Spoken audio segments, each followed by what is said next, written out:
You don't have death.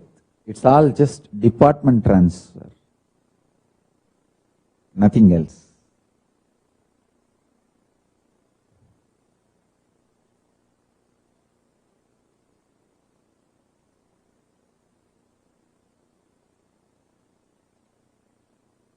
If you understand these basic truths,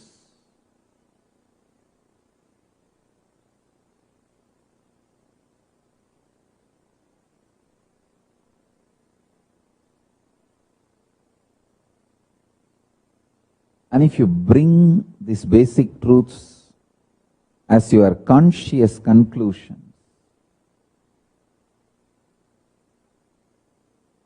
it infuses superpowers in you. See, listen.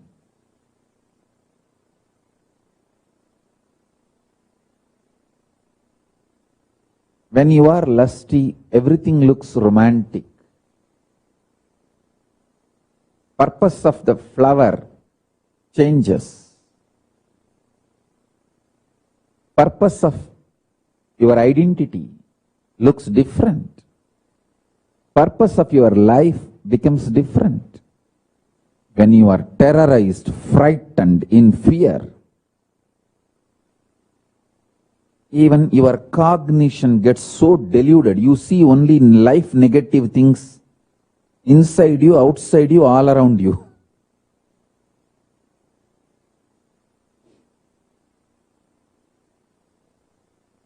You actually not just look silly, you become silly when you are terrorized, when you are frightened, when you are shaken. I tell you.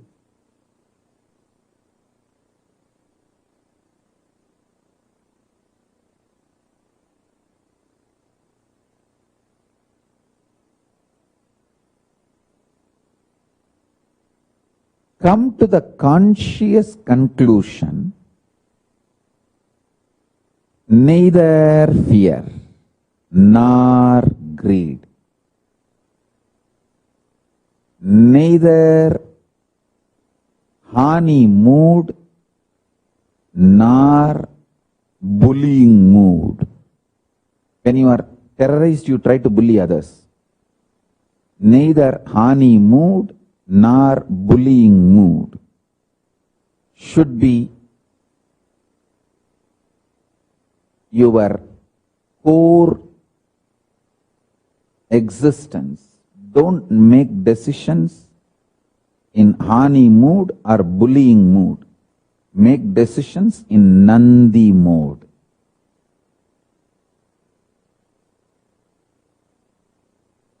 Don't make decisions in bullying mode. When you are terrorist, the natural reaction will be bullying. You will bully yourself or you will bully others. When you bully yourself, you collapse you. When you bully others, you try to collapse them.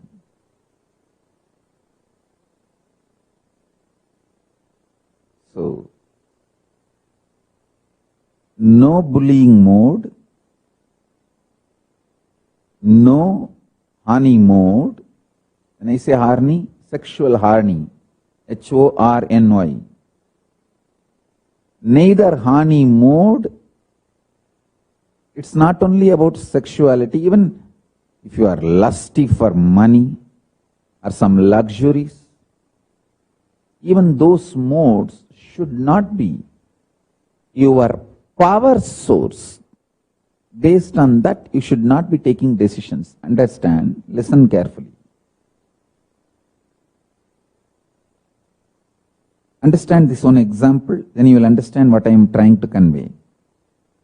Once or twice, rarely, if you eat non-veg, it's not that your whole life will be destroyed. But when non-vegetarian food becomes your life, collapse yourself, destroy yourself irreparably. Same way, once in a while you made some decisions when you are sexually horny or you are greedy about some luxury. Those one or two decisions will not destroy your whole life. Don't worry too much about that. past or what you did and all that. But don't making decisions while you are horny, making decisions when you are terrorized as a lifestyle. That's all I am saying. When you start making decisions in Paramashanta space, you will become so productive for yourself and others. I have always seen these people who flare up. They work 10 years, 20 years and build something so hard in their life, and they just get so deluded, they don't even know what they are destroying, and they just destroy stupidly. And then later on repent. But by the time it is too late, even if you repent, it's too late. I have seen many people who leaving the Kailasa, leaving the Sangha,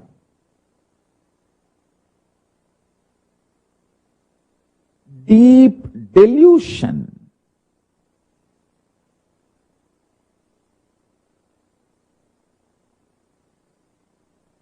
Instead of breaking the delusion, they break the most valuable, precious gift given to them by Paramashiva. Life in Kailasa, life in my Sangha, greatest gift Paramashiva can give you.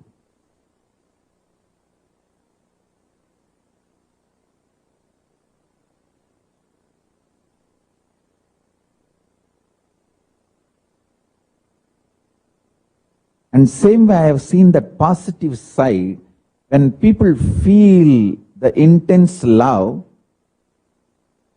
how the spiritual experience and enlightenment, transformation manifests in them.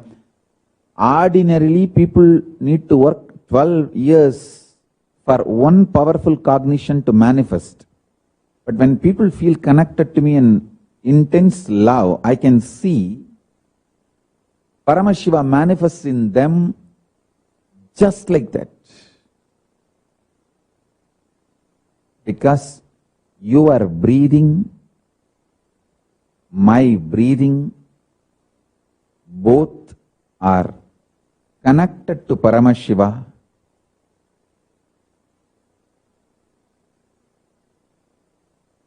When you feel intense feeling connection with me, you experience Paramashiva with the same intensity I experience.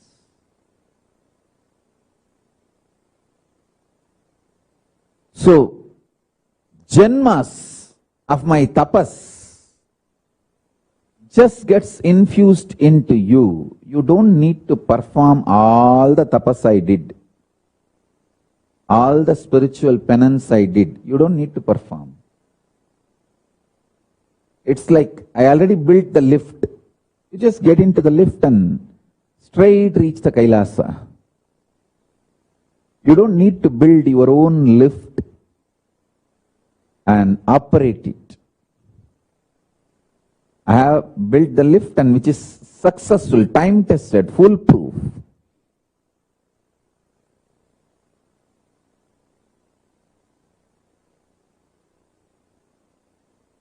Getting empowered by the Guru is the most beautiful thing.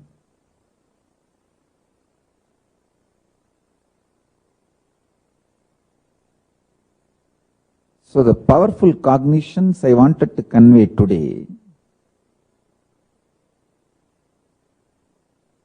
you don't have death. You have your identity established in all 14 lokas. Your everyday cognitions, conclusions, and your actions and reactions decide which identity you empower. Any identity you empower intensely starts manifesting that loka as your life.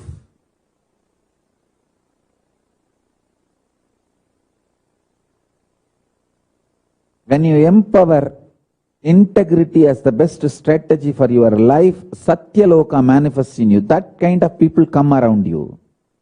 Your world literally becomes Satyaloka, integrity world.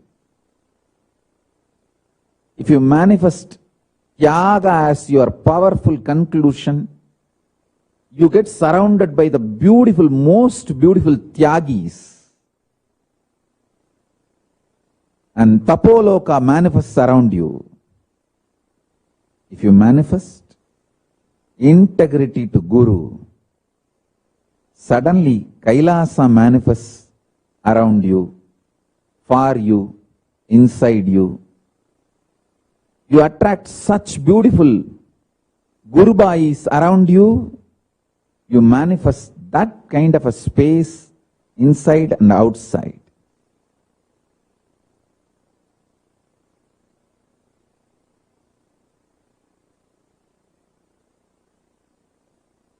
So many stupid, powerless, life negative cognitions not only disappear, they become irrelevant. They become irrelevant.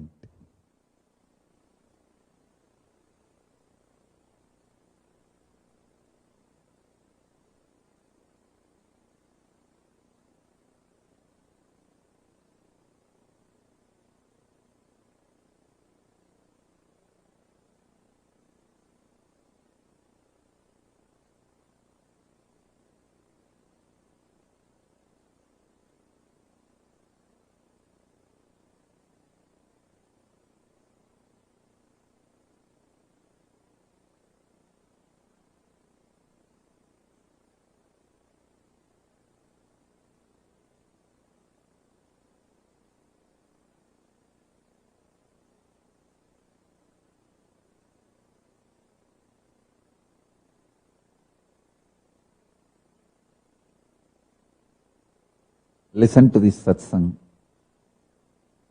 few more times, so that the powerful conclusions I am trying to convey to you will get into your system and get digested. It will become your own existence. So the Shakti Pada and Shakti Nipada will happen in you.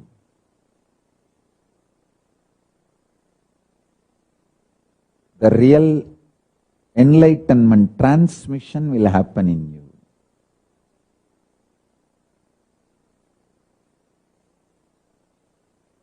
What my Guru, Paramashiva himself has given to me will become your property also, your asset also.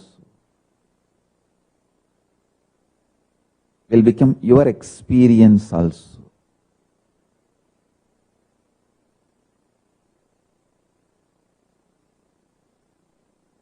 You will realize surrender to Guru empowers you, not him.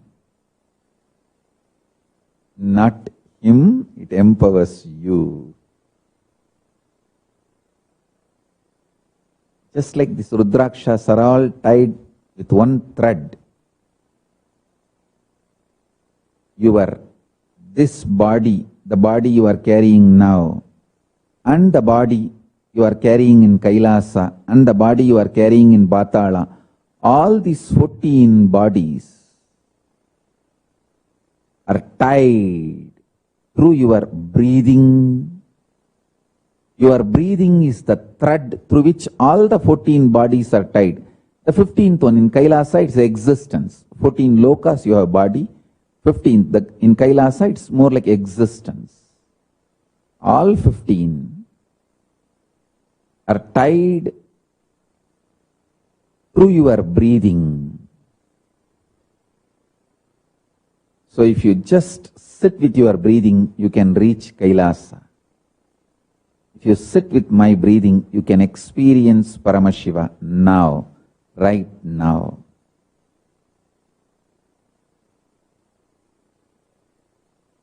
Try to sit or just lie down with this one